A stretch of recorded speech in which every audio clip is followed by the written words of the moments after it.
आखिरकार वही हुआ जिसका डर था। खबरें तो पहले ही निकलकर ये सामने आ गई थी कि पूर्व सीजेआई डीवाई चंद्रचूड़ के खिलाफ तगड़ा एक्शन हो सकता है और अब वैसा होता दिखाई दे रहा है। नमस्कार, आप देखना शुरू कर चुके हैं 4 PM न्यूज नेटवर्क और मैं हूं आपके साथ प्रगति ठाकुर। दरअसल आपको बता दें कि सीजेआई गवई के पदभार संभालते ही अब मोदी के सबसे लाडले सीजेआई चंद्रचूड़ बुरा फंसते नजर आ रहे हैं। जी हां, आपको बता दें कि जहां एक तरफ सीजेआई गवई ने चंद्रचूड़ के ऐतिहासिक फैसले को पलटते हुए तगड़ा एक्शन लिया, तो वहीं दूसरी ओर खबर यह है कि राष्ट्रपति के पास शिकायत पहुंचते ही पूर्व सीजेआई पर सीबीआई बैठाने तक का मामला सामने आ चुका है, जिसके बाद बवाल काफी बढ़ता नजर आ रहा है। तो फिलहाल सीजेआई गवई ने कैसे चंद्रचूड़ के खिलाफ तगड़ा एक्शन लेते हुए फैसले को पलटा है, आगे आपको खबर में बताएंगे, और क्यों पूर्व सीजेआई के खिलाफ सीबीआई जांच बिठाने की मांग तक की गई है उस पर भी आएंगे। लेकिन सबसे पहले आप ये खबर देखिए जिसमें लिखा है, फिर पुराने स्वरूप में लौटेगा सुप्रीम कोर्ट। सीजेआई गवई ने पुराने प्रतीक चिन्ह को बहाल किया, शीशे के दरवाजे भी हटेंगे। तो जैसा कि आप जानते हैं कि पूर्व सीजेआई रहे चंद्रचूड़ ने अपने कार्यकाल में सुनाए गए कई फैसलों में एक फैसला यह भी सुनाया था कि सुप्रीम कोर्ट का प्रतीक चिन्ह बदला जाएगा। जी हां, देखिए भास्करी खबर, इसमें लिखा है, सुप्रीम कोर्ट में न्याय की देवी की नई मूर्ति, आंख से पट्टी हटी, हाथ में तलवार की जगह संविधान की किताब सीजेआई ने ऑर्डर देकर बनवाई। तस्वीरें भी आप अपनी फुल स्क्रीन पर देख सकते हैं, लेडी ऑफ जस्टिस की यानी कि न्याय की देवी की इसमें नई मूर्ति दिखाई दे रही है। इस मूर्ति की आंखों से पट्टी हटा दी गई है जो अब तक कानून के अंधे होने का संकेत देती थी। वहीं उसके हाथ में तलवार की जगह अब संविधान की किताब दी गई है। लेकिन अब खबर ये सामने आ रही है कि डीवाई चंद्रचूड़ के फैसले को बदल दिया गया है। देखिए खबर, इसमें आगे लिखा भी है, सुप्रीम कोर्ट का प्रतीक चिन्ह एक बार फिर बदला गया है। नया प्रतीक चिन्ह हट गया और फिर से पुराना प्रतीक चिन्ह बहाल हो गया। भारत के प्रधान न्यायाधीश सीजेआई जस्टिस BR गवई ने सुप्रीम कोर्ट के पुराने प्रतीक चिन्ह को बहाल कर दिया है और इतना ही नहीं, सुप्रीम कोर्ट के गलियारों में लगाए गए शीशे के दरवाजे भी हटाए जाएंगे।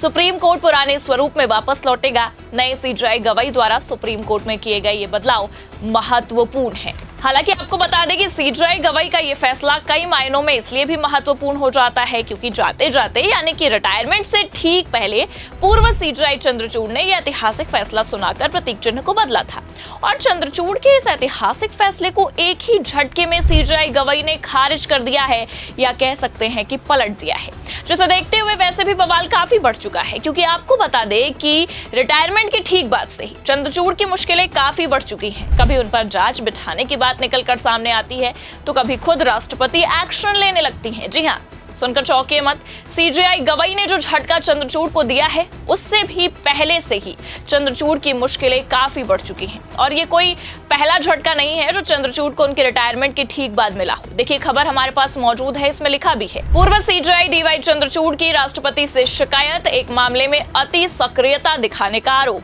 आगे लिखा है, देश के पूर्व चीफ जस्टिस डीवाई चंद्रचूड़ के खिलाफ राष्ट्रपति को एक शिकायत भेजकर सीबीआई जांच की मांग की गई है। शिकायतकर्ता पटना हाईकोर्ट के सेवानिवृत्त जज राकेश कुमार का आरोप है कि कथित तौर पर पूर्व सीजेआई चंद्रचूड़ ने एक मामले को सुनवाई के लिए सूचीबद्ध करने में अति सक्रियता दिखाई थी। और इतना ही नहीं बल्कि आपको बता दें कि जस्टिस ने तो बकायदा पत्र भी लिखकर भेजा है राष्ट्रपति को। देखिए खबर में आगे बताया भी गया है, जस्टिस कुमार ने पत्र में कहा कि वो विशेष पीठ द्वारा विवेकाधिकार का इस्तेमाल कर दिए गए आदेश पर कोई सवाल नहीं उठा रहे हैं। उनका सवाल सिर्फ विशेष पीठ गठित करने में अति सक्रियता दिखाए जाने के संबंध में है।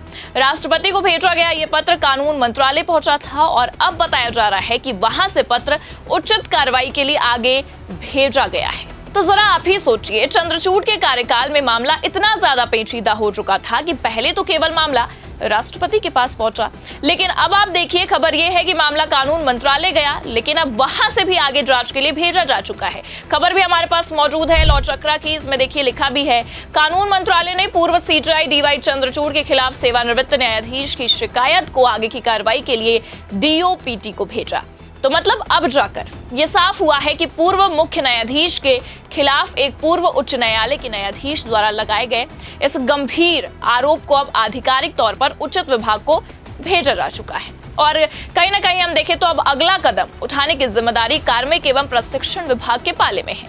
फिलहाल अब ये देखना होगा कि DOPT इस पर क्या एक्शन लेती है। लेकिन यहाँ हैरानी की बात बस ये है कि पूर्व सीजेआई जो कि सुप्रीम कोर्ट के 50वें न्यायाधीश थे, उन्होंने अपने कार्यकाल में जाने कितने अहम फैसले लिए हैं, जिसमें राम मंदिर का फैसला भी शामिल है, आर्टिकल 370 का फैसला भी शामिल है। हालांकि उस मामले को लेकर भी अगर हम कहें तो काफी विवाद हुआ।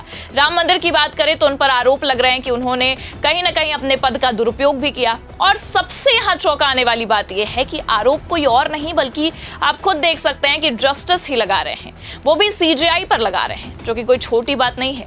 विपक्ष तो वैसे भी चंद्रचूड़ पर कितना मेहरबान रहा है उनके कार्यकाल में, ये ना आपसे छिपा है ना हमसे, क्योंकि विपक्ष तो लगातार ये दावे करता रहा कि चंद्रचूड़ मोदी के लाडले सीजेआई हैं। तभी तो चंद्रचूड़ के घर जब प्रधानमंत्री मोदी पहुंचे तो इस बात ने राजनीतिक गलियारों में आग की तरह अपनी जगह बना ली। हालांकि इससे पहले भी खबर ये सामने आ चुकी थी कि चंद्रचूड़ को एनएचआरसी का अध्यक्ष मोदी सरकार बनाना चाहती है। देखिए खबर हमारे पास मौजूद है, इसमें लिखा भी है, क्या डीवाई चंद्रचूड़ बनेंगे एनएचआरसी के नए अध्यक्ष? पूर्व सीजेआई ने खुद बताई सच्चाई। देखिए आगे खबर में लिखा है, एनएचआरसी के अध्यक्ष का पद सुप्रीम कोर्ट के पूर्व न्यायाधीश जस्टिस सेवानिवृत्त अरुण कुमार मिश्रा के 1 जून को अपना कार्यकाल पूरा करने के बाद खाली था। सूत्रों ने एजेंसी को बताया था कि 18 दिसंबर को प्रधानमंत्री नरेंद्र मोदी की अगुवाई वाली एक उच्चाधिकार प्राप्त समिति ने एनएचआरसी के अगले अध्यक्ष का चयन करने के लिए बैठक की थी। उन्होंने कहा था कि कांग्रेस अध्यक्ष मल्लिकार्जुन खड़गे और पार्टी नेता राहुल गांधी राज्यसभा और लोकसभा में विपक्ष के नेता के रूप में बैठक में शामिल हुए थे। हालांकि आपको बता दें कि इस बैठक के बाद खबर ये निकलकर सामने आती है कि राहुल गांधी के विरोध के बाद खुद चंद्रचूड़ ने इस खबर को झूठा बता दिया। लेकिन सच तो यह है कि राहुल गांधी के तमाम विरोध के बाद ही यह फैसला मोदी सरकार ने खुद वापस लिया। हालांकि आपको बता दें कि पूर्व सीजेआई का कार्यकाल खुद इतना विवादों भरा रहा कि आए दिन आपको सुप्रीम कोर्ट सवालों के घेरे में ही मौजूद रहता दिखाई देगा, क्योंकि आपको बता दें कि सीजेआई चंद्रचूड़ ने राम मंदिर से लेकर आर्टिकल 370 तक पर भले से ऐतिहासिक फैसला ही क्यों न सुनाया, ये सारे फैसले विपक्ष के टारगेट पे थे। और इतना ही नहीं, विपक्ष ने तो खुद सीजेआई चंद्रचूड़ पर मोदी भक्ति में आकर सारे फैसले लेने का, सारा फैसला सुनाने का आरोप तक लगाया था। हालांकि अब तो चंद्रचूड़ रिटायर हो चुके हैं, लेकिन उनका ये कार्यकाल विवादों के घेरे में आज भी मौजूद है। सीजेआई गवाही ने जैसे ही चंद्रचूड़ के फैसले को पलटा है, तब से चंद्रचूड़ और लाइमलाइट का हिस्सा बनते नजर आ रहे हैं। और जो शिकायत उनके खिलाफ की गई थी उनके रिटायरमेंट के ठीक बाद, उसे लेकर तो अब भी जांच चल रही है। फिलहाल हाल ही की अगर बात की जाए तो चंद्रचूड़ वैसे भी बुरा फंसते दिखाई दे रहे हैं, लेकिन इसे लेकर आपको क्या लगता है? क्या फाइनल जो जांच होगी उसके बाद चंद्रचूड़ को सजा हो सकती है? अपनी राय कमेंट करके जरूर बताइए। खबर आपको कैसी लगी लाइक और शेयर जरूर करें। चैनल पर अगर नए हैं तो सब्सक्राइब और ज्वाइन करना ना भूलें। देखते रहिए 4PM न्यूज नेटवर्क। नमस्कार।